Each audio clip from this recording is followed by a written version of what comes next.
అందరికీ నమస్కారం.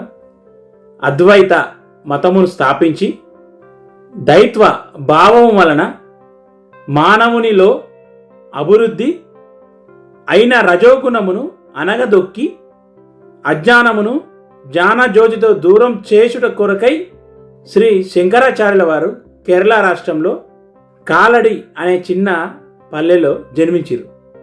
తల్లి ఆర్యాంబ, తండ్రి శివగురువు అనే దంపతులకు ఆది శంకరాచార్యుల వారు జన్మించారు.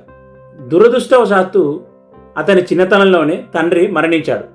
అయితే మరణించడానికి 10 రోజుల ముందు తండ్రి అయిన శివగురువుకు ఒక కాంతి పుంజము కనిపించి కుమారునికి ఉపనయ సంస్కారము చేయించమని ఆదేశించింది. శివగురువు తన కుమారునికి 5వ సంవత్సరం నందే ఉపనయనము చేయించారు.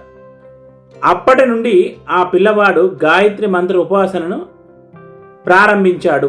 శంకరాచార్యుల వారి తండ్రి గారు ప్రతిరోజు రాజరాజేశ్వరి దేవిని పూజించి అమ్మవారికి పాలను నైవేద్యంగా పెట్టి ఆ ప్రసాదంను కుమారునికిను భార్యకు తీసుకొని వచ్చేవారు.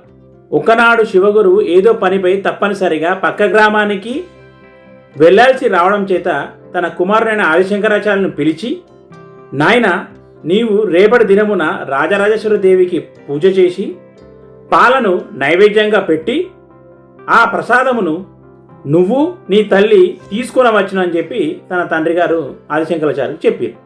మరునాడు శంకరాచార్యుల వారు తన తండ్రి యొక్క ఆదేశాన్ని అనుసరించి ఒక కప్పులో పాలు తీసుకొని రాజరాజేశ్వరి దేవి విగ్రహం ముందు ఉంచి, తల్లి స్వీకరించు అని ప్రార్థించిండు. కానీ ఎంతసేపటికైనా తల్లి రాలేదు. ఆ కప్పులో పాలు అలానే ఉన్నాయి. అప్పటికి శంకరాచార్యుల వారి వయసు 5 సంవత్సరాలు. అప్పుడు శంకరాచార్య వారు రాజేశ్వరి దేవితో ఇలా అంటాడు, తల్లి, ప్రతిరోజు నువ్వు మా తండ్రి గారు తెచ్చిన పాలు తాగుతున్నావు కదా, మరి ఈరోజు నేను చేస్తే నువ్వు ఎందుకు తాగడం లేదు? నేనేం పాపం చేశాను అని చెప్పి బాధపడుతుంటాడు. కానీ తన పట్టును మాత్రం విడవలే. తల్లి, నువ్వు గిట్ట ఈ పాలను తాగకపోతే నా తల్లిదండ్రుల యొక్క మనసును నేను కష్టపెట్టిన వాడిని అవుతాను. తల్లిదండ్రులను సంతృప్తి పరచలేని నా బతికెందుకు? కనుక నేను ప్రాణత్యాగం చేస్తాను అని చెప్పి శపథం చేస్తాడు. ఈ అమాయకుడు అన్నట్లుగానే ప్రాణం తీసుకుంటాడేమో అని చెప్పి శ్రీ రాజరాజేశ్వరి దేవి ప్రత్యక్షమై, నాయన, నీ భక్తికి మెచ్చాను, ఇదిగో నువ్వు తెచ్చిన పాలను నేను తాగుతున్నాను అని చెప్పి అని అమ్మవారు అంటుంది. నువ్విక సంతోషంగా ఉండు, నేను ఈ పాలని తాగుతున్నాను అని చెప్పి కప్పులో కొంచెం కూడా పాలు మిగిల్చకుండా మొత్తము అమ్మవారు పాలను తాగేస్తుంది. అప్పుడు శంకరాచార్య వారు ఆ కప్పును చూసి, అమ్మ, ఇందులో ఉన్నటువంటి పాలు మొత్తం మీరు తాగితే నేను నా తల్లికి ప్రసాదంగా ఏం తీసుకువెళ్ళాలి అని చెప్పి అమ్మవారిని అడుగుతాడు. మా అమ్మగారు ఈ పాలను మొత్తము నేనే తాగేసినానని అనుకుంటుంది. ప్రతిరోజు మా తండ్రి గారు నువ్వు తాగిన పాలను మాకు తెచ్చిచ్చేవాడు, కనుక నువ్వు కూడా కొన్ని పాలను తిరిగి ఇవ్వు అని చెప్పి అమ్మవారిని అడుగుతాడు శంకరాచార్య వారు. ఒక్కసారి తాగిన పాలను నేను తిరిగి ఎలా ఇచ్చేది అని చెప్పి అమ్మవారు అంటుంటే, శంకరాచార్య వారు తనకు కొంచెమైన పాలను తిరిగి ఇవ్వాలని చెప్పి అమ్మవారిని ఒక ప్రాధేయపడతాడు. లేకపోతే తన తల్లి దగ్గర తనకు చెడ్డ పేరు వస్తుందని చెప్పి గట్టిగా వాదిస్తాడు.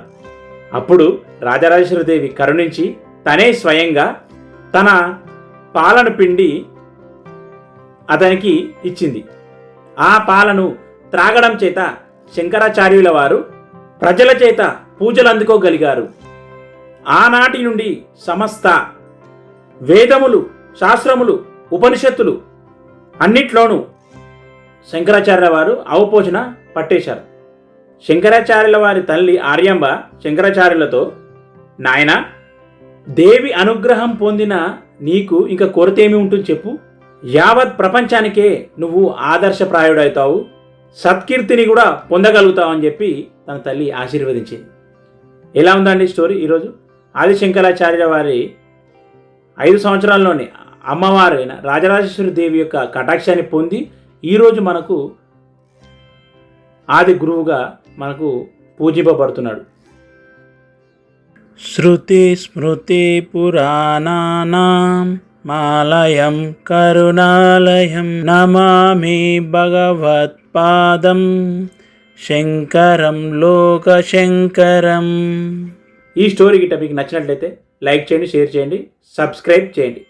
ధన్యవాదాలు.